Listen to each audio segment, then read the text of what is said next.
Good afternoon, ladies and gentlemen. Data here with breaking news in the National Hockey League as the David Jiricek saga has finally come to an end as the Minnesota Wild have acquired him in a deal, that may be described as a fleece in my opinion.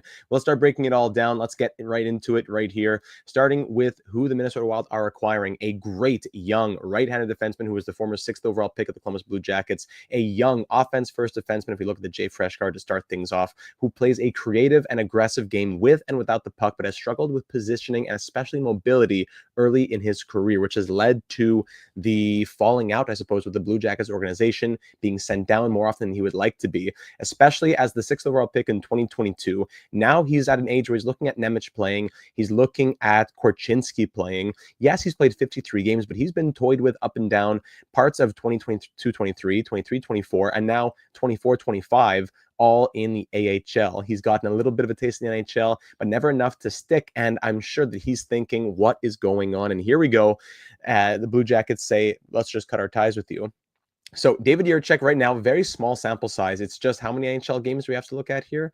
This is just 53 NHL games. Really hard to get a complete look at who Jiricek is in the NHL, but we'll start breaking down who he was as a prospect as well. So looking through his 53 games in the NHL, he's in that 51st percentile of even strength offense, just above league average, below league average for his even strength defense. Where he does stand out is primary assists at 87th percentile. But again, that's a very small sample size, not really reflective of what he does as a player. He's not playing with high levels of teammates. He's not playing against high levels of competition either. So it's hard to get a real look at who he is as a player. Looking at what Jay Fresh continues to go on to say here, Jiricek's apparent impatience with lengthy AHL stints made the Jackets' development plan for him a bit untenable. I really enjoyed saying Jay Fresh him at the World Juniors in 2023 when he was the tournament's best defenseman.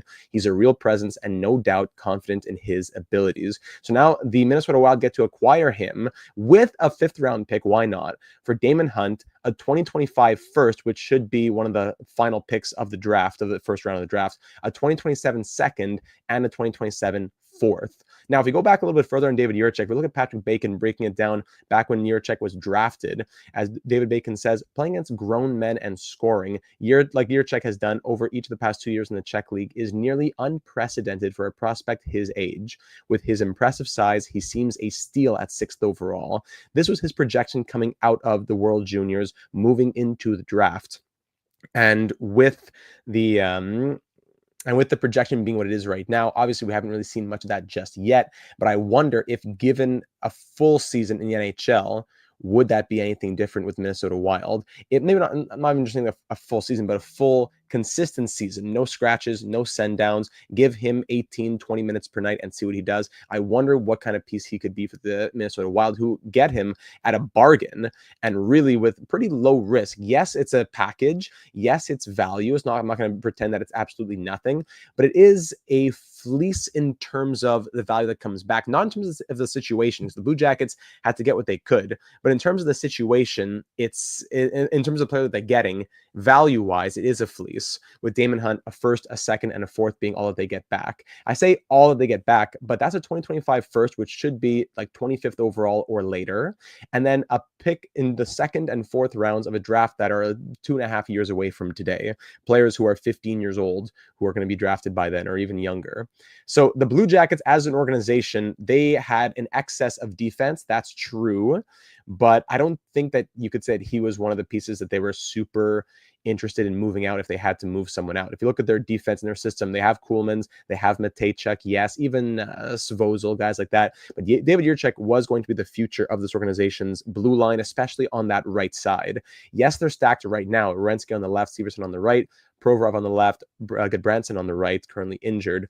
Dante Fabro just came in, so maybe that is what pushed Jiricek a little bit even further towards saying, listen, let's get a deal done. You just brought in another right shot defenseman who's 26, who is going to be maybe around here for a few more years. Another guy who could be taking one of my top 4 spots. I'm not happy with how you're treating me in my development. Let's just get this over with and make it the best case for everybody. Now, who are the Columbus Blue Jackets getting back? They do get a good young defenseman in Daemon Hunt, who's 22 years old, 3rd round pick back in 2020. He's also been a guy who's been up and down between the NHL and the AHL. Only 13 games between the last couple seasons. This year he played 1 game, but in Iowa with the AHL squad, 4 assists in 9 games. And I don't think the Blue Jackets mind getting a left-handed defenseman. It seems like they had a bit more on the right side because Matejchuk is also a right-handed defenseman. Oh, Matejchuk's left. Sorry, it's Kuhlman's who's right. So they add another left-handed defenseman in their system. It just adds to their abundance of riches for the defensive depth, I suppose. If you have to take out Jiricek, at least you're getting back a defensive player, obviously of much lesser quality. Now, to get back those picks, it's not horrible. That's still good value. I'm just saying the value that Jiricek had when drafted was much higher than what you're getting today with a late first and then second and fourth 3 years away from now. Because if you look at their current draft pick situation, I don't think it's updated. No, it's not. You just added another first in 2025. You added a second in 2027. That's now your second. And a fourth in 2027. That's also your second there. So the Blue Jackets have no second round picks in 2025 or 2026. So adding that first in 25 will help to fix the Blue Jackets organization that's kind of reeling still from the passing of Johnny Gaudreau. Where are they as an organization? Are they a tweener team? Should they be moving into a full rebuild? They just moved one of their biggest blue chip prospects, one of the biggest blue chip prospects in the league, I would think, at this age for prospects who are 21 years of age. Yeah, he just turned 20, actually. For prospects who are 20, not 19, not 18, for prospects who are 20, I would say David Jiricek is in that blue chip category. He was doing great things in the Czech league. In the NHL, he has had good numbers. I know that Jay Freshcard didn't look super impressive. I'm saying he's eating some decent minutes. Depends on the game, but look at this. He's being played 8 minutes, 8 minutes, 9 minutes. Feed him those minutes. He played 17 minutes here, 12 minutes there. His on-ice average through 4 games in 2022-23, only 4 games, but at least he was playing 18 minutes a night. When he was playing half of a season last year, 14 and a half minutes per night. Okay, it's probably a little lower than he would have liked, but this year in 6 games, 2 more games than what he played 2 years ago, he's playing 7 less minutes. I would feel disrespected as well. His 82-game career average is blocking a shot per game, a hit, about 60 hits in 80 games, hit and a half every other game, something like that. And there's still a lot to say. It's about David Jiricek. We can't judge him on what he's done so far because there's really not a lot to say. The Minnesota Wild get back Daemon Hunt, okay. And in their draft pick situation, this is a good move for the Minnesota Wild in terms of, listen, we have huge contractual issues. We're paying $14.7 million to ghosts right now. We need to say, listen, Kirill Kaprizov, get excited to stay here. Who else is going to need a contract in the near future? Matt Zuccarello is going to be expiring. Most of the core is pretty much signed on. Boldy's signed on. Eriksson Ek is signed on. I think it's more for Kirill Kaprizov than anything. They need to give a contract to Marco Rossi. Their defense is signed on. Yeah, it's pretty much saying this is the piece who's going to carry us into the future. When Spurgeon is gone in a few years, when Brodin's in his mid-30s in a few years, when Brock Faber has nobody else to be with him, then you can say at least Faber and Jiricek are the 1-2 punch on that blue line. I wish I had my thoughts a little bit more put together. It is instant reaction and analysis. That's what we call it here on the channel. But in the draft pick situation for the Wild, they now lose their 2025 first, which is what a team should be doing when they're going all in. Fast forward a few months from now, and first-round picks get you a depth player at the deadline. So a first-round pick in 2025, so that now means no first and no third, as well as no seventh in the 2025 draft, just a second, a fourth, a sixth, as you leapfrog each one there. And in 2027, they hadn't touched any of their picks yet. So now they have 2 of each in 2026 for the third, fourth, fifth, and sixth round. They now have no second and no fourth in 2027, which I don't think is a bad problem at all. Yeah, they also drafted Buum in this draft. Yeah, the decor is set for the Minnesota Wild. I was just looking at, this is just players who are signed on to contracts. Actually, if we scroll further, where's Zeev? Yeah, Zeev's not even down here. So throw in, even Carson Lambos on that left side. I forgot about him. So the Wild, why am I saying the Blues? The Minnesota Wild's decor of the future. Your first pair, your right pair. If you want 2 lefts and 2 rights, you got Lambos and Buum on the left. You got Jiricek and Faber on the right. This is a huge masterclass type trade in terms of filling your needs for the least amount of value possible move by Billy Guerin. The Blue Jackets, what do they think about this? Well, they get some value, but I really wish I knew more about what went wrong here. Like, have they been that upset with David Jiricek? He's looked great in the AHL. 38 points in 55 games in 22-23. Last year, 19 points in 29 games. Yes, -16, but Cleveland wasn't great. And this year, 2 points in the 2 games that he played. So I wonder, why did Columbus have to feel so pressured to not play him in the NHL? In a season that's pretty much still a lost season. They're not really going for anything this year. Why could the Blue Jackets not give him the big minutes that sometimes they did? Why could they not give him 20 minutes per night?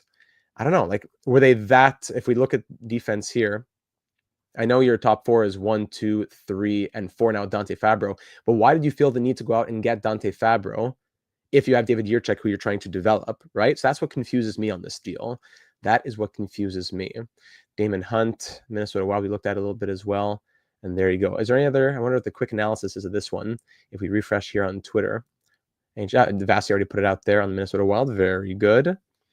Not a package the Pens could have beaten, to say the least. Sure, yeah, Jay Fresh, a Penguins fan, of course. Danny needs to see unemployment. So our good buddy, friend of the channel, Derek, who's the president of Flyers Twitter, saying, why couldn't the Flyers put together a package like this? So that's kind of what I'm thinking as well. If this is the package, I know it's not anything to sneeze at. It's still value. When I say the word fleece, it's in terms of the value that the player brings. But in terms of this guy wanted out and the team had their back up against the wall, why could other teams not give this value? Yes, it's considerable to say a first and a second and a fourth over the next 3 drafts, but it's not back-breaking. It's not franchise depleting. And Daemon Hunt is not a blue chip prospect or a huge prospect either. Yeah, he's a former 3rd-round pick. Yes, he's 22, but I wouldn't see him as ever being higher than a 3rd pair, maybe 2nd pair guy. He's not going to be, he doesn't have that top pair potential of a Jiricek. Absolutely not. So I'm surprised why the Blue Jackets couldn't pull like a Cutter Gauthier, Jamie Drysdale type swap, whereas one good player for another, maybe of 2 players who aren't fitting. Why could Jiricek not get a better package? Did the Blue Jackets just really want picks then? I wonder. Let's turn to some of you. If we look down in the comments from all of you over here. Exactly. Why wouldn't a team like Philadelphia do this, says Gavin, while they're going to be a wagon for years to come? Yeah, that top four is crazy. If we go and look at the Wild organization, give me a second here. I might get this off the screen. Give me a second here, Gavin. If you look at the Wild, so you got Zeev on the left side, and even Aaron Kiviharju, you forgot about him. Even Aaron Kiviharju, but Zeev, who's on that left side, is turning 19, and you would think that these guys with the aging Wild blue line could be seeing NHL action as soon as next year, but definitely that top 4 of the future by like 2026, 27 will have arrived. That's just crazy in my mind. Let's see. Gen Z saying I wanted him for either the Hawks or the Knights. CBJ, the Blue Jackets messed up his development. They also drafted Zeev. Yes, exactly. So Zeev, Kiviharju, Faber, Jiricek. Jack, as a Wild fan, is just eating this up. Best goalie prospect. You could say that for Jesper Wallstedt. Very good forward core, for sure. Nice future core for the Wild. That's just on the blue line, right? But in general, great prospect pool for a team that saw so much, I don't even know what the word is, pain for the Suter and Parise buyouts. That's it, Jack. You know what? I'm not going to pretend that this is the move that solidifies the Wild dynasty. The Wild are already in a fantastic place. So this does not tip the scales to say, okay, they were maybe going to be good over the next 10 years and now they're going to be a dynasty. No, the Wild were already in a very good place. But in terms of the solidness of the blue line, if you can now develop Jiricek well, it's not a slam dunk he's going to develop. There were problems with the Blue Jackets. There could be problems with the Wild. It's not a guarantee, but there is a much greater chance, seemingly, of Jiricek developing with the Wild or just any team other than the Blue Jackets with how that relationship was turning out. That's what things seem to be. Just want to go ahead and plug it here. Subscribe if you haven't already, and make sure to leave a like. Breaking news and analysis, the real world of hockey here on the channel. Always breaking things down as they happen, instant analysis, and of course, our NHL 25 series, our franchise modes, our career sims, and much, much more. Should we do a David Jiricek Wild simulation? Perhaps. So those are my immediate thoughts on it, ladies and gentlemen. What do you think? Join me down here in the comments or over on our Discord server. We're over 700 members talking hockey, fantasy sports, franchise mode. Join us in there to further the discussion. But I got to think the Blue Jackets, with a move like that, are saying not only are we continuing our rebuild, but our goal for the year by which we want to be competitive is not coming anytime soon. That you have Monahan sign on for 4 more years at the age of 30. It's really odd. You have Damon Severson signed on for a big contract for 4 more years at the age of 30. What's Columbus up to? If I'm Columbus, I'm selling Ivan Provorov. I'm trying to get anyone to take these other longer-term contracts. And then my guys like Sillinger, my guys like Chinnikov, my guys like Marchenko, and my Fantilli, my future guys that I'm going to draft over the next 3 years. Really, that first in 2025 is what's most valuable. But even then, if the Wild go on their run, that's going to be a 25 plus overall pick. right? I think the Wild used that 5th rounder to trade for a forward. Yeah, the Wild also brought back a 5th round pick. Don't forget about that. Gavin saying Nashville has 3 first-round picks. They should have been in on this. That's a great statement right there, especially if they moved out Dante Fabro on that right side. Very great. That's a fantastic observation, Gavin. Why, of all teams, did the Nashville Predators with 3 first-round picks and Fabro out on the right side not make some sort of move here? And even if the Blue Jackets were interested in Fabro, why not a first and Fabro with a third or whatever else you want to toss in for Jiricek? Instead, you lose Fabro for free to the Blue Jackets, and then don't go in on a trade. That's odd. For someone like Jiricek, Columbus messed up. Yeah, you would think, I'm not going to pretend that development is like franchise mode where you just give them ice time and that's it. But I'm surprised they, I don't know, didn't try to make this work further. He's only 20. He's not 22. He's not 23. They don't have to feel the clock ticking too much. Why the urgency? It had to really be more on Jiricek's side, I would think. You would have to think. Any other things here? Yeah, Derek really not happy with Danny Briere right now. Just to recap it one last time, if you're joining me after the first couple minutes, David Jiricek, acquired by the Minnesota Wild, is a young offense-first defenseman who plays a creative and aggressive game with and without the puck, but has struggled with positioning and especially mobility early in his career. It's going to be a fresh start for the 6th overall pick. If you look at how his numbers were coming out of the draft, actually I deleted that now, but he was projected very highly coming out of the Czech leagues. And he was almost thought of as a steal for the 6th overall pick. And now there you go. There you go. So I'm looking forward to hearing your thoughts. Any more things that you have to say down here in the comments? The Wild must not be worried about his skating issues. I suppose not, John. And even if they are, I think that they're going to be saying to themselves, hey, let's just give him a chance. At this cost, a late first, picks 3 years from now, and not one of our top prospects. They have a great prospect pool. They didn't have to trade any of their top prospects. If I'm Minnesota, I'm taking a chance on that as well. Bringing Provorov and Sears into Columbus basically ended Jiricek's career in Columbus. That might be it as well. Bringing those guys in on the right side, and then even bringing in Fabro on top of it. Yep, that's about it. So that's all I have to say about the deal. Huge win for the Wild. The Blue Jackets got the value that they could, but I'm surprised that they felt forced to make this trade and that they put themselves in the position to make Jiricek unhappy. Makes sense what I'm saying? Yeah, the Blue Jackets honestly got lucky with what they got. And if things were going to continue trending downward, then you're absolutely right. But I'm surprised that, again, I'm using this word a lot, but why aren't you giving him 20 minutes per night and showcasing him a bit more? Why are you putting him up and down in the AHL, NHL, not giving him ice time? Was he scratched as well? Yeah. And then what did the Wild do with that 5th? Take that 5th, flip it for a guy like Nathan Bastian? I could see that being a great move for them.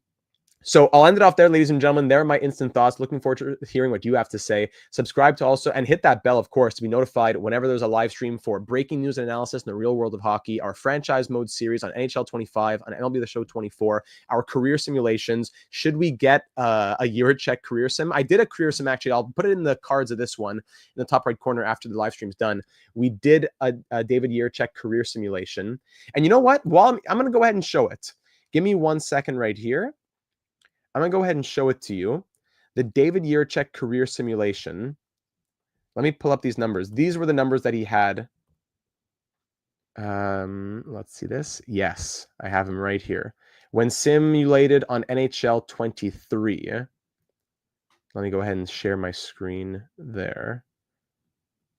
One quick moment. These were the NHL 23 results. There it is. The NHL 23. Oh, Chrome does not have permission to do that. Okay, so then what I'll do is show you it on YouTube. Give me a sec. Hang around if you want to see what I'm talking about. Jiricek career sim. I'm not sure why it didn't give me the permissions to do that. There we go. And I will share it now, finally. There it is. Great. So the Jiricek sim, the complete stats had it looking like this. There we go. And let me make sure that this is like that. Perfect. So Jiricek in this simulation found his way never to the Minnesota Wild, but after 357 games with the Blue Jackets, he did end up going to the Philadelphia Flyers. Interesting. And then he jumped around like one season per team pretty much. And in the end, 1,343 games played, 656 points, put up almost 1,900 hits, almost 1,800 blocks. Playoffs didn't do too much. Oh, I remember this now. I remember now. The Blue Jackets disrespected him in this one too. Yes. In 2026, they made the Stanley Cup Finals. Then in 2027, he sat out the entire season as an RFA. The Blue Jackets won the Stanley Cup. Then in 2028, he signed a contract and made the Stanley Cup Final again, but lost in the final. So Blue Jackets made 3 consecutive Stanley Cup Finals and only won in 2027 when Jiricek was sitting out the entire year because of an RFA contract dispute. Wow. But all I have to say is 82 game career average was 116 hits per season and 108 blocks per season. So that's what NHL 23 thought about him. Wow, that is great. I forgot how crazy that story was. I really could have seen him going to the Flyers. He would have fit into that group pretty nice, honestly. I agree with that as well. The Flyers and the Predators both could have got this done, but props to Billy Guerin on pulling the trigger on I think, a good gamble. We'll call it that. So now I'll end it off. Thank you very much for watching, everybody. Have yourselves a lovely rest of your Saturday evening. What a move. I'm sure there seems to be a lot of chatter around the NHL for other trades. So subscribe and hit that bell to be notified when those other trades happen. And we'll be right here to break it all down on the channel. Thanks for joining me. Leave a like if you enjoyed. And again, wishing you all a lovely Saturday evening for all my American friends out there on this Thanksgiving weekend. Have a great rest of your night, and we'll talk soon.